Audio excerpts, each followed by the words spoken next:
धनगर समाजात जन्मलेले परंतु सर्व जाती धर्माचे संत म्हणून ज्यांना ओळखले जाते त्या बाळूमामांच्या बद्दल आज आपण माहिती घेणार आहोत.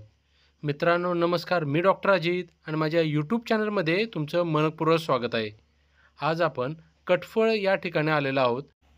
देव माणसात आहे हे आपल्या सनातन संस्कृतीचं प्रतीक आहे. देवाचं अस्तित्व माणसात पाहणाऱ्यांना तो नक्की भेटतो. काही व्यक्ती ह्या अशाच असतात, त्यापैकी एक म्हणजे संत बाळूमामा. बाळूमामांचं मुख्य स्थान हे आदमापूर, जे कोल्हापूर जिल्ह्यातील भुदरगड येथे आहे. तिथे त्यांचे भव्य मंदिर आहेत. बाळूमामा हे नेहमी ध्यानात मग्न असत.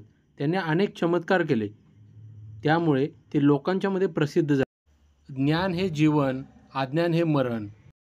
बाळूमामांचा अंधश्रद्धेवरती अजिबात विश्वास नव्हता. कीर्ती किंवा प्रसिद्धीसाठी त्यांना हाव नव्हती, अपेक्षाही नव्हती. भक्तांच्या भल्यासाठी, कल्याणासाठी प्रसंगानुसार त्यांनी काही चमत्कार घडवले. पंचमहाभूतावर त्यांची सत्ता होती. कानडी व मराठी ग्रामीण बोलीभाषेत ते सर्वांना न्याय, नीती, धर्माचरणाचा उपदेश करत असत.